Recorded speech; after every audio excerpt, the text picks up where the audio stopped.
Hey there. Today on the Big Abilities podcast, I'm going to be sharing with you my top 10 takeaways and tips from 2020 to help your family thrive in 2021. So let's get started. Welcome to the Big Abilities podcast. I'm your host, Amy Nielsen. At Big Abilities, we hope to give families the tools they need to help their children with autism, ADHD, and other developmental disabilities overcome their struggles while also focusing on their strengths. Thanks for joining me. Hey there. So I know 2020 has been challenging for families across the globe, and my family is no exception. We have had our share of COVID run through our family, including my 5.5-year-old son on the autism spectrum.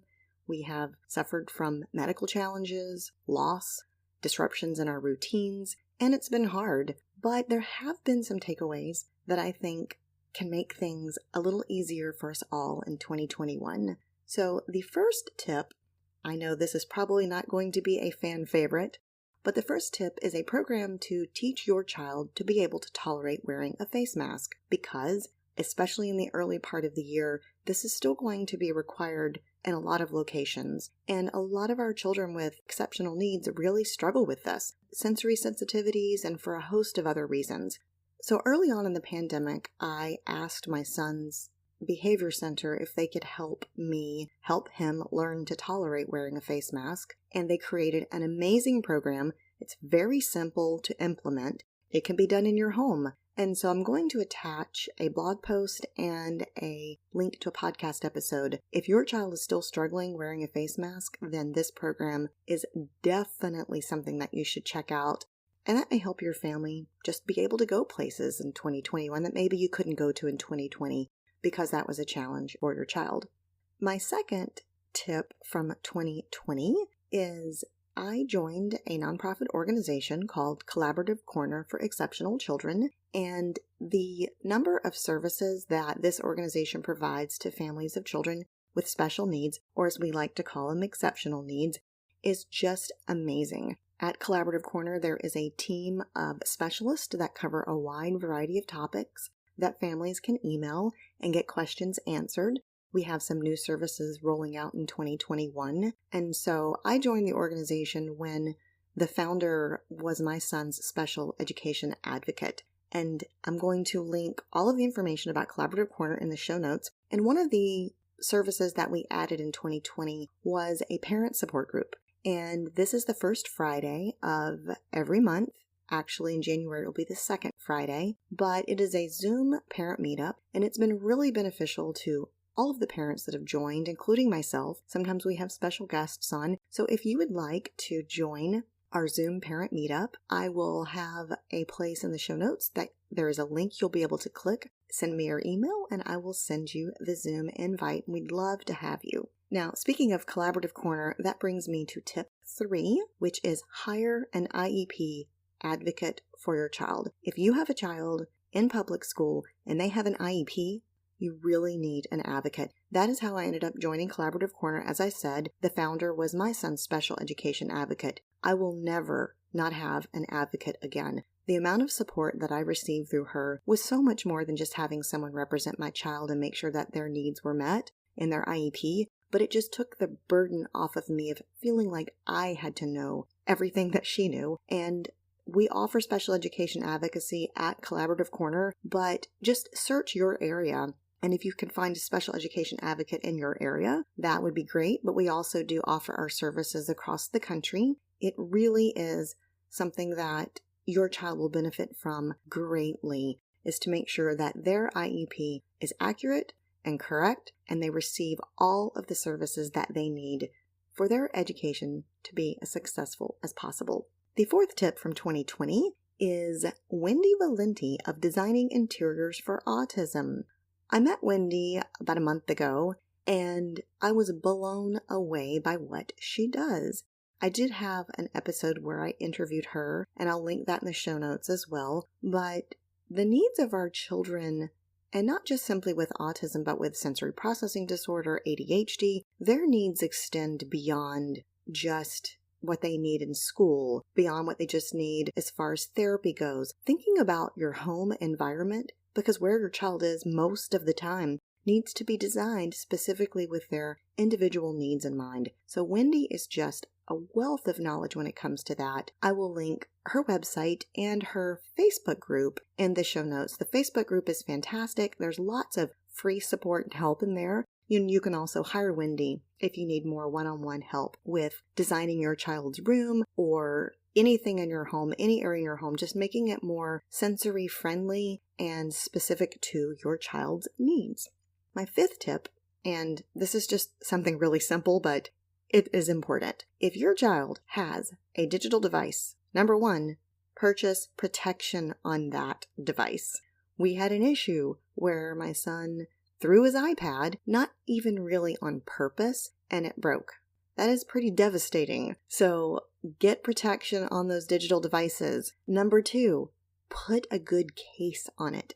I'm going to link in the show notes the case that we use. I purchased it from Amazon. It is super cheap, but this case protects your iPad or other digital device very well. There is also a screen protector that I purchased. Now, all of this was after we had the broken iPad scenario, but this screen protector is amazing. So I'm going to link both of those links in the show notes so we don't have any sadness happening when those digital devices that are very important to our kiddos get broken.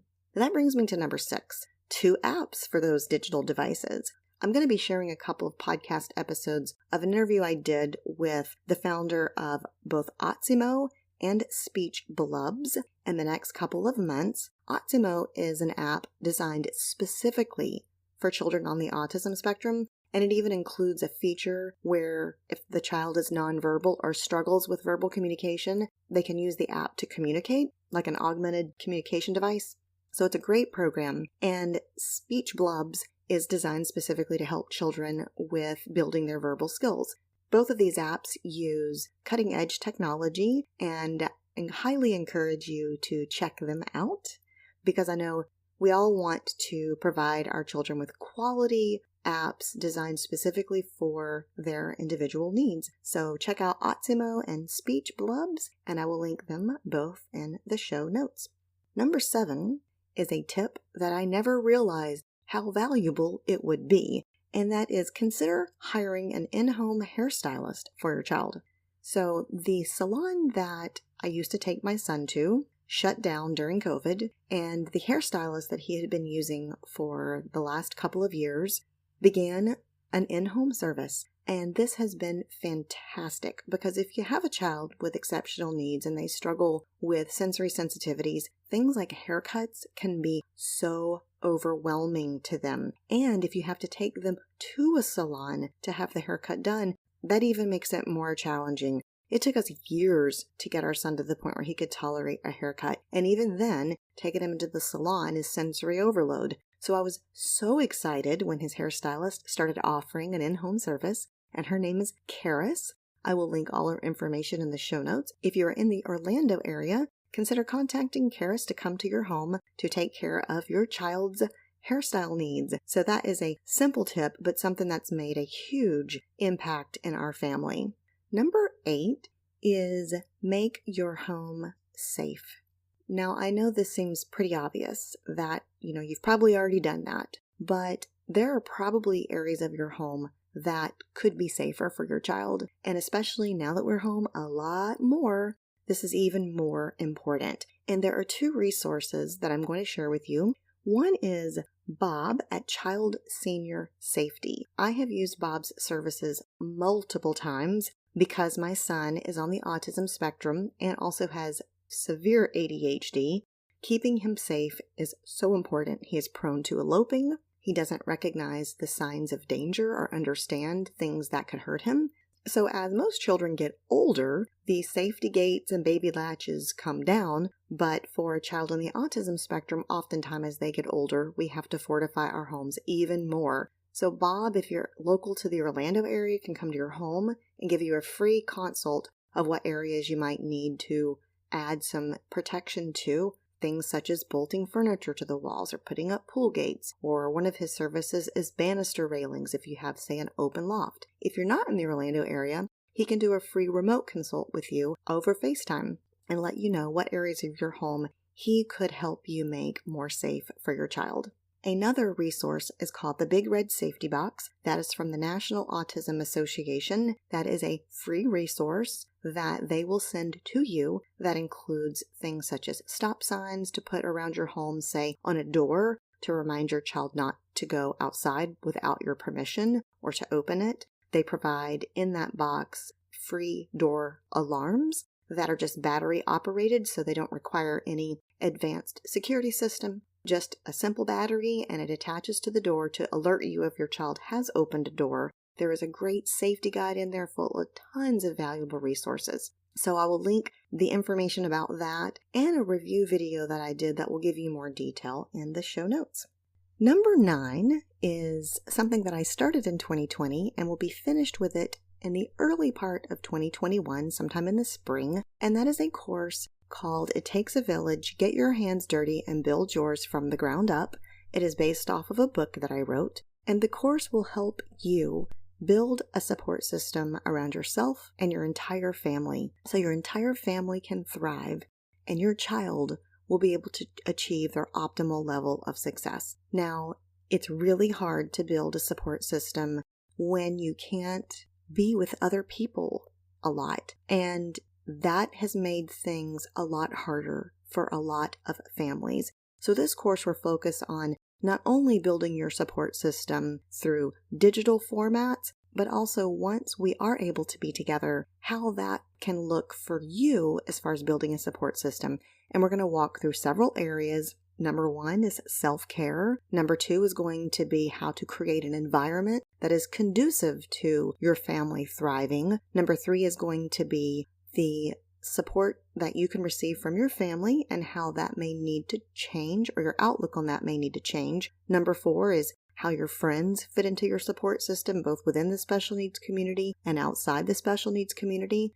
The next area, number 5, is going to focus on your professional support system. Number 6 will be your child's professional support system. And then number 7 will be how volunteer and nonprofit organizations can be part of your support system. So I'm going to put a link in the show notes to the book. I'm also going to put a link to a way that you can sign up in advance, so that way you will be first to know when this course is out. It's going to include also the opportunity to network with other parents that are taking the course so that you can support each other through the process. So I'm really looking forward to finishing that up and making that resource available to you.